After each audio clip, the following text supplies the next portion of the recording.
We've got closet meltdowns and apology tours galore. You're watching the Married to Medicine after show here at AfterBuzz TV. I'm Maria Menounos, and you're tuned in to AfterBuzz TV, the ESPN of TV talk. Now, let the buzz begin. What's up, everybody? Hello, hello. Thank you so much for tuning in to another episode of Married to Medicine here at AfterBuzz TV.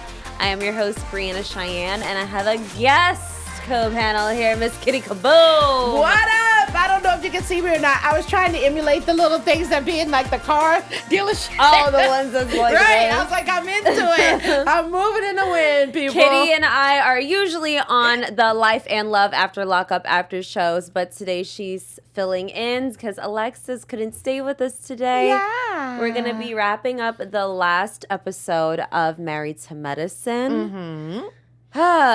So so much. It was just like a draining episode, to be honest. It was very frustrating. What did you think about it? I thought that the usual suspects showed up, right? Mm-hmm. Like, you always see that one. God darn it, I'm so trying to be good with the names. I'm getting better, you guys. I'm sorry. There was one part where they were in the closet, and I just really was disgusted with the behavior. Thank you, with Contessa. I didn't understand why she felt the need to do all that she does. Why are you touching people and drawing them in? What are you yelling about? You weren't even asked to show up. As a matter of fact, they asked you to stand down, and you still came. It's just too much. Like, every single time they get together, there has to be something. And granted, the cameras are rolling, so I guess that makes sense. Put on a show. Yeah, but I mean, sometimes less is more. Well, we're going to just start off with Toya first because she has this big reveal of this new house she has. Mm-hmm. Shout out to Toya for being on it and her husband Eugene for their success. And beautiful. I guess their financial responsibility now that they have, because they had some issues that Contessa loves pointing out all the time. My God. She seems like a hater. She is. Why? Maybe she's bitter about her own life. I think it is. I think Contessa likes to have a distraction by focusing on other people's issues. I can see that. Because even when she has problems within her own marriage, she's always passing the blame. She never to her husband. Contessa has no accountability. Yeah, I see that. And Scott, her husband, will take the responsibility for her. So he does. It's kind of like he enables her. To some degree. I concur. Yeah. So the rest of the world has to get it, and nobody else is taking responsibility as her husband would. So it's almost like she gets frustrated with, what do you mean you're not going to be taking on the... Anyway, she's a lot. Yeah.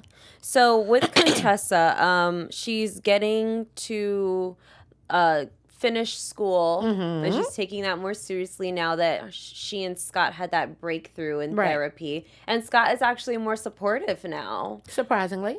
I'm not really surprised. I feel like Scott enjoys being a dad and he enjoys being a husband. There are just certain responsibilities that he's not used to. I feel like when she just decided to go to Nashville for school, which I personally feel like was a selfish decision, he was kind of thrown into this role of more responsibility that he was just not accustomed to. Right, and he probably wasn't built for initially. Exactly, initially. So I'm not surprised that he's supportive of her. I think it's easier for him to be supportive because they have actually communicated more effectively with more planning towards that. Because they said, well, we just have to make sure we get a nanny. And I'm like, well, why didn't you make sure you had a nanny before you made the move in the first place? Because they didn't foresee it being all of this. You know what I mean? I'm sure in her mind, she was just like, okay, I do this every day, all day. Like, I'm built for this. So if I just pass it on to my husband, he should fill the void and be built for this as well. And clearly, he showed that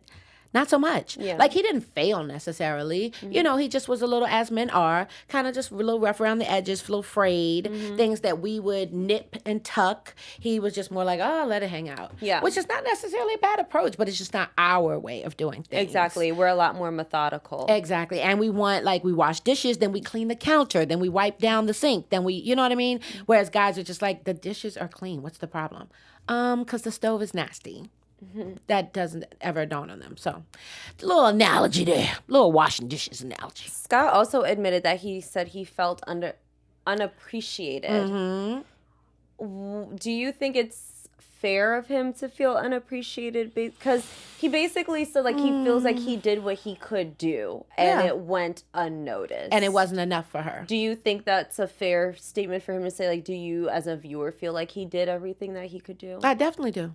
Yeah. I mean, we just spoke to it. Like, the fact that he washes all the dishes, but then the stove is nasty. Like, those that's things. that's how the analogy. I didn't know that's what. I love her. She's like, is that where we're going? I didn't know that's what you meant. Okay. I just meant overall. Oh. Yes, him being thrust into a position that he was not ready for and that he might have been unaccustomed to means that he either stepped up or he completely failed. And I didn't see any failing on that part. The kids seemed happy, all three of them. Yeah. You know, they're getting to school on time. They're getting their lunches made. Things are moving forward. They're just not of the caliber in which she would have liked it. So somehow she saw that as failure. You didn't even prep this brother. If you're doing what you're supposed to be doing as a mom, which is everything, because that's just what people expect us to do, then how do you think that without giving him any like little cliff notes, he's supposed to be able to handle that on his own? So exactly. I think he's killing it. I think he's doing it amazing. And the fact that he's willing to still be like, all right, just throw it at me. I'll take it. Like, that's pretty big. One of Contessa's biggest issues with him was the fact that she didn't bring the kids to visit her in Nashville. And I just feel like that's a really ridiculous request. As do I. If it's during a time when the kids might be in school and they're not like little babies where they just tag along behind mom and daddy without asking any questions. They have lives of their own. They might have swimming classes, soccer, football, ballet, whatever. So to just pick up the kids and just go to Nashville to see mommy for a weekend to come home. That's all a responsibility that Scott has to do on his own. He has to pack for 3 kids and himself for a weekend to go spend time, travel with the kids for however long that's going to take. All of that is on him, and I just don't feel like Contessa is fair. She's not. She's not being fair at all. I think in her mind, the whole thing is, well, I can get it done. That's not the point, ma, sis, whatever you want to be called. That's not how it goes. It's unfortunate, and I'm not making excuses for this man, but if they're not built for that because of what we've done on our end to make sure that they didn't have to be, then you can't have it both ways. Yeah. You can't say, I'll take on all the brunt of what it entails to be a successful doctor, mom, wife, and then say, oh, by the way, I'm going to take a little sabbatical and move over here for a minute, and you won't see from me, you won't hear from me, but you got this because you've been watching me for 6 years. So get it together and come through. Like, that's not realistic. No, again, no excuses made. You know what I mean? Had they been working in tandem, I would have more of a lean towards her point of view. Like if it was a Simone and Cecil type of situation, because that's a real partnership. So fast forward to the Arabian Nights party. Very cute. Toya. It was very cute. She was super pressed about that camel. If you talk about that camel. Toya reminds me of that girl that didn't have much growing up. Talk about it. And she got pulled out of that lifestyle and upgraded to something else. Yeah. And now she allowed herself to forget where she came from. But she's like, what in the Caribbean we call never see, come see. So she never saw this type of lifestyle. And now she come and see it and she don't know how to act. Yeah. Because if I heard her talk about this camel one more time, y'all see my camel? Oh, can I ride with the camel? Y'all want to take a picture with the camel? But they're going to miss the camel. Girl, I know they don't have camels in Detroit, but you got to relax. We saw the camel. We saw the 2-story closet. We see this huge house with no furniture. You got to chill. What Buffy said? Buffy said, wealth is subtle and quiet, and money jingle jangles. Woo!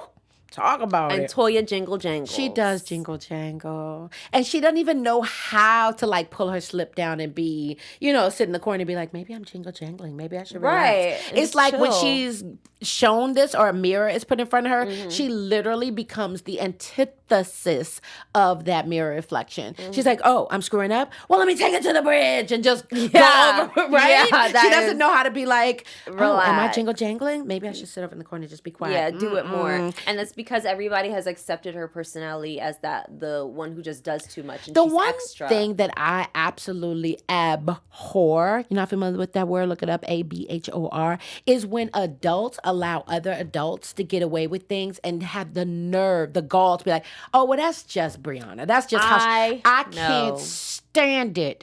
Guess what? As Breanna grows up as an age, her experiences should lend some kind of insight as to being the best version of herself. So let's not give Breanna a pass because she's acting like she did as a 15-year-old when she's 20-something. It's not okay. I'm 26 today, guys. Today, happy birthday! I love you so much. Yeah, that's not okay. It's not okay, and it shouldn't be expected, especially as women 40 plus. Yeah. Are you kidding me? Like, well, y'all know that's just how she is. Yeah. No, that's not toxic. It is toxic, and I think that she made a very good point at the very end of the show. She being Dr. Dang on it, I'm gonna learn the names. Dr. Simone, who said, sitting there on the steps with her husband, maybe I just need to take a little break from the ladies. I want to talk about that for a second. I wanted to wait until later on, but since you already it's fine. Since you brought it up, do you think that taking a break from her reasoning for wanting to take a break from the group makes sense? Do you agree with it? Like her I kind of do. Only based on my own experience. I had one of my bestest friends that I've been friends with over 20 years come and visit me here in LA. Remember I shared that with you? And unfortunately, when I tell you it drained me, you guys, it literally drained every piece of life out of me. And it's hard to talk about right now. Like, I'm about to cry. I'm going to let it go. But the point is that I can see how that happens. People come into your life for reasons and seasons, and it's hard to accept that a friendship of over 20 years has found, it looks like an impasse or even an ending. But it is what it is. If you've worked on you and you're trying to be the best version of yourself, faced with all the trials and tribulations that come in your own stuff, I'll be damned if the people that I call friends are going to be anything but supportive. Anything. I mean, we all have our bad days, right? Like, I get that part. But they're all collectively again and again and again asking you to jump outside of who you've already shown yourself to be to fit into this mold of what they see as a friend. But doesn't that contradict the statement you just said about enabling adults to do what they want and say, oh, well, that's just Simone, that's who she is?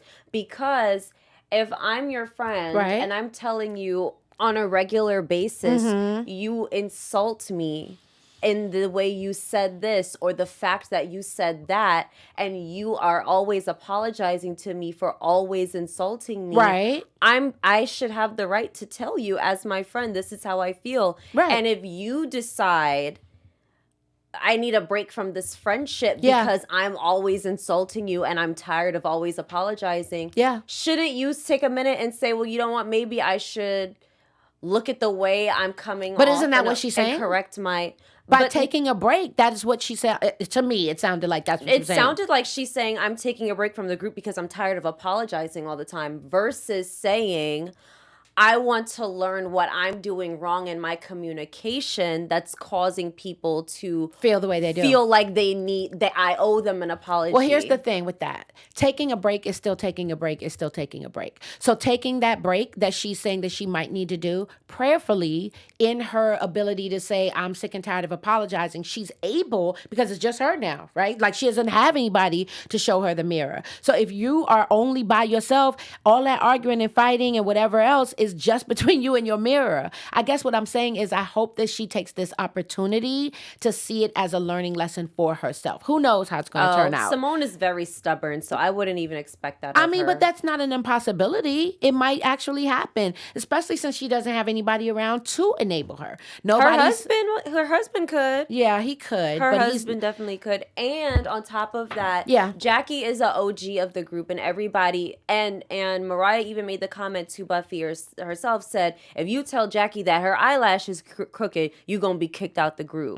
So Jackie is known to be basically the leader of the group. Right. So if Jackie has a problem with you, everybody, they're not going to have beef with you. Right. But there's going to be some type of tension. Yeah. Because so Jackie's if she removes herself, then there's no that chick. There's you guys figuring it out on your own and her deciding what she wants to do as to whether or not she wants to join the group again and suck it up and look at herself and whatever she contributed to this being a problem, or coming back into the group and trying to assimilate the same responsibilities or role that she had before, and the girls being like, once again, you have shown up to be the same person. Do you know what I mean? Like, I really see that I think it'll be growth either way. I think it'll be growth either way. On the reunion, she made the comment of, again, saying maybe I should take a step back from the group. But we know that's not going to happen because Jackie, she's not. Because Jackie likes to be that. Oh, she legit wants to be the leader. She likes to be that girl because that's her reputation already after all these seasons. Right. She's literally an OG. She's like a Nene. So she lives for that. I don't think she lives for it, but she enjoys the position she has. She's jockeying. Yeah, I guess so, yeah. Whatever. So she has an issue now with Simone because Simone is basically saying that there needs to be more when it comes on to this apology she gave to Buffy. Because Buffy on the inside still harbors some type of ill feelings. Right. Not exactly ill feelings, but just tension from the situation. And hurt. And I feel like I don't feel like it was so much Buffy was looking at Jackie in a type of way still. I think it was just Buffy had inner issues that she was finally bringing out to the surface. And Simone misinterpreted that as, she still has a problem with Jackie. That part. I think that's pretty insightful on your part. I didn't see it that way until you said it out loud, but you're absolutely right. I think there's some deep-rooted stuff that she probably needs to unpack with her husband, i.e. therapist, that she could find some solace in. That this really has, at this point, she's apologized twice. Yeah. Like, in front of everybody, it wasn't very nice. It was curt and rude and clearly not genuine. But then when she saw you on the beach by yourself and pulled you aside and said, girl, my bad, like genuinely, honestly, and then even after homegirl said you need to apologize once again at the party, she did it with a heartfelt apology once again. So we're talking 3 times in. So at this point, I think you're absolutely right. This really has more to do with her than it does to have to do with I want to call it Contessa. With Buffy? With Buffy, I'm sorry. Yeah, because especially at the fact that after she got the apology, she had that huge breakdown. Yes. Oh my gosh. So that breakdown like that breakdown really showed, okay, this is much deeper than I could have ever imagined. Exactly. Or contributed to. You know what I mean? I said something. I think what it is that she broke the dam. Right? Like she that's said what it was. Yeah, because she was probably holding that shit in and minimizing and minimizing and minimizing. And then someone poked the bear and put a hole in all of that. And she was just like, and just became a puddle. But who knew that she was that deeply affected by it until the bear got poked? Exactly. So yeah, this doesn't all fall on Contessa. No, on Jackie. Jackie. I'm sorry. I'm horrible now. I'm getting better. Yes. So, that's basically what I agree. That's your theory? Yeah, I agree. That's just what I think it is. God bless her husband. David is something else. He's dope. He's everything. He really is. He's a true partner. No question. So let's get to the closet scene where Buffy is just going off and she's just really losing it, and it's very unfortunate that it's with these group of women because they're so full of themselves and so just inconsiderate. At so least judgmental. Just Simone. Simone is the only one that I feel like had genuine care for what Buffy was going through. I do too. But I was disappointed that Simone brought in Toya, who brought in Contessa. But here's the thing. Who brought in Mariah. And I'm like, Simone, you know this group of ladies you're you already know what you're dealing with. You know better than to involve one person that. because the gathering will commence. But here's the thing. Contessa wasn't even asked to attend. Right. Like we told you, it's cool. We're fine. Don't worry about it. Right. And you literally pushed your way into that whole sitch. Yeah. So in my opinion, I just think that it's so sad that she feels the need to be the center of attention even when it's not even about you. Why are you so loud? What are you yelling about? This ain't even your business. Nobody asked you to show up and here you are yelling, touching, grabbing. Girl, calm down. It's just disgusting the way Contessa carried it out because she really did make it seem like, okay, you had a miscarriage. We've all been through things. Right. Miscarriages is a type of trauma that I would never wish on my enemy. Yeah. It's not something I've ever experienced. How about a stillbirth? But that's even worse. it's just not something you say. You've been through something. I've been through something. Right. You can't just wallow in it. If this is an issue that you've never dealt with, you haven't even scratched the step one part of dealing with this problem. The last thing you want is someone in your face screaming at you to get over it. Right. And then the worst part for me watching this is that she literally kept doing that, like that tit for tat thing. You had 3, well, I had 5. Right. What is your point? But why are you making it about you? Right. Like, it has to be about you at every turn. Because Contessa has no storyline. She has nothing going on. So inserting herself is literally the only way she can stay relevant. I don't like it. It's nasty. It's nasty. So the last point, because this is also involving Contessa, because she always got an opinion about something, is the fact that... That's right. Wait, Contessa was the one when they went to Mexico that we walking on the side of the road, people gonna see us? No. Okay, my bad. Sorry. Contessa made the comment about Mariah always bringing Lake around. Yes. And she said that it's very cowardly of Mariah to bring Lake all the time because Lake is saying things that Mariah should be saying on her own. Bop, bop, bop, bop. And when you get around the group, we all stand on our own. So why do you need a sidekick? Right. I'm trying to figure out who stands on their own in this group. Because I have never seen an altercation with anybody where at least one person didn't jump in on the defense for the other person. Especially when it comes on to Quad. Because Heavenly is always jumping in there with her nosy self. Like, perfect example, when they were on the bus and Quad made the comment about Mariah allegedly doing drugs, nobody asked who believes her. Right. Heavenly just said, I believe her. No one asked you. And then that's why it escalated to the point it did. Exactly. So I don't, what do you think about Lake always being around? Do you think it's unnecessary or do you think it's fair? I mean, always being around, I think might be a bit pushed. But at the end of the day, this is my sister. You guys know her. It's not like I'm just bringing some random stranger to our events. Can it only be us? What kind of party is that? Like, why can't we break bread with everybody that we feel genuinely, cool with? I think the issue is the whole nonsense behind the he say, she say, he slept with, blah, blah, blah. That's where it gets really messy and that's where the tension lies. So I get that part. But at the end of the day, I just cannot get over the fact that these are grown-ass women acting like they're in high school. Let it go. Like, it's over. She said that they didn't sleep together. He said they didn't sleep together. Move on. She's a beautiful lady. She was invited.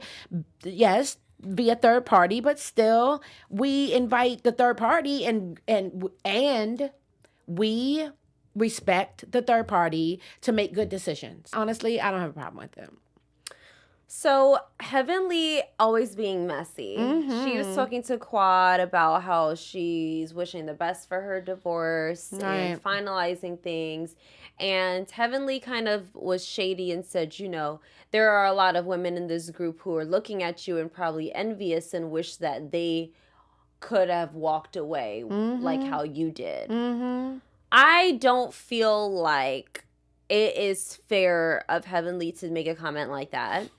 Because Jackie has had an issue with infidelity within her marriage, and she stayed. But she stays up Jackie's ass. Don't she, though? Okay. And then someone else had a Contessa always has had the issue with Scott with the whole school thing, and she didn't feel secure. And then Simone had issues with Cecil when they were very, very close to getting a divorce. But I don't feel like it makes a woman weak for not going through a divorce because they went through it. Because if you're getting a divorce for a situation that is lighter than Quad's, you can't compare the two. And it's not your place to compare them anyway. Exactly. You're on the outside looking in. You don't know them people's lives. You have no idea what happens behind closed doors, pillow talk, any of the above. You know what she decides to share with you. Exactly. Period. Okay. So what she's sharing with you is clearly what she feels comfortable with. I'm sure there's all kinds of uncomfortable conversations that could take place that she has decided not to ingest into your relationship. So how do you come to the conclusion that somebody else should be doing something else, a lifelong decision at that? Like not a fly by night, what grocery store do I go to? Kids involved. There again. That's just not your play. Like, I'm just amazed that these women don't mind their damn business. I get it. It's a TV show. They have to be together to some respect. You know, I've done a reality TV show myself personally, so I get how they place you together in certain situations. But there were, of the other 3 girls that were on it and that we did, work with every single week, they don't know all my business. Why would they? They were cool and we were friends, but there was a line. And I think for all these ladies, there should be a line. And for some of them, there is. And for other ones, they just really enjoy the messiness of it all. Absolutely. It's super sad. Love the messiness. They do. It's sad.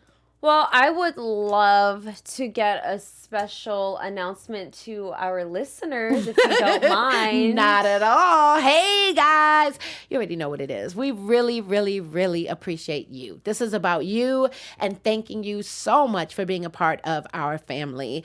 Thank you so much for making us the ESPN, I was about to get my letters incorrect, of TV Talk. It's really important that you guys tune in because without you, there would be no AfterBuzz. We literally look forward to the engagement that you guys have. So week after week, we talk what we talk, but without you guys, there would be no us again. So we are super grateful to have the engagement, to have the back and forth. Your comments are always supported and respected. And we appreciate you joining in. Yeah. So not just our show, but shows across the board. You have shown again and again that this is what you enjoy. So we're just growing bigger. That means there's more for you guys to enjoy, and we're super grateful for it. So thanks so much. Make sure you like, comment, and subscribe. Give us 5-star ratings on iTunes. Thumbs up. All thumbs up. Yeah, all the way around. So let's get a prediction. What would you like Your to... AfterBuzz TV predictions. Okay. What would you like to see next season? I would like for these women, and I get it. TV is made of conflict, right? Like, it's not fun to watch if everybody's on the same page and all just skipping down the yellow brick road every week. I know that. But I would like to see more of that. Just in the camaraderie. Some camaraderie, some genuine support of each other, and not looking forward to every event or every get together, knowing that going into it, there's going to be some people that are going to leave in tears and crying. And it just seems a bit much. And I would really like for these ladies, and not all of them, but definitely Contessa, to get some kind of therapy, some business, some whatever is going to help you grow as a human being. We get it. You're getting 10,000 degrees. You're an awesome mom. You're working on your marriage. But as a friend, you get a D-. Yes, get that shit together. That's still passing. I mean, but you can do better. You can do better, mama. You can do way better. Speaking of Contessa, she's actually getting ready to finish her program. Right. So she'll be done with that, I guess, in a couple of months. I'm not sure when the taping of the reunion, but she revealed that at the reunion. So congratulations for Contessa in reaching your goals and furthering your education. No question. Hope this is the end of it. Hope you can, just focus on your family. Yeah. A prediction for me, I would love to see Quad dating. I would love to have a focus on that. That's what I feel like that would keep her out of the mess within the ladies and have her focusing on herself. Just keeping her out of the drama with Mariah and Toya and Heavenly being messy and stuff. Yeah, that's a hell of a list she got there, though. I ain't mad at her, but damn. I'm not mad at her either. But I hope she brings enough to the table to balance that out. Exactly. You asking for X, Y, Z, boo. Yeah. I hope you got A, B, and C. Exactly. Yeah. So I would like to see that. And I would also... I would like to see her kind of separate from Heavenly a little bit. Please. I don't feel like Heavenly is a healthy friend to have. And we already talked about on News and Gossip when they had some drama with Heavenly's joke about her having sex with Common and how Quad didn't really take a liking to that, and they went back and forth on social media a little bit about that. So next season, I would like to see kind of a rift in That's their what I'm friendship. saying. Can everybody please just be a little nicer to each other? You claim you love these ladies, but I don't see evidence of that. It's nasty. Mm-hmm. Well, thank you so much, everybody, for tuning in for another episode, our final episode of this season of Married to Medicine here at AfterBuzz TV. You can follow me on Instagram and Twitter at IamB_Chianne, CHIANNE, Kittie Kaboom. Where can they find you? Please find me on IG because that's where I be. My name is Kittie, Kittie, last name Kaboom, Kaboom. Thank you. Thanks, guys. Bye. Our founder, Keven Undergaro, and me, Maria Menounos, would like to thank you for tuning in to AfterBuzz TV. Remember, we're not just the first, we're the biggest in the world, and we're the only destination for all your favorite TV shows. Whatever you crave, we've got it. So go to AfterBuzzTV.com and check out our lineup.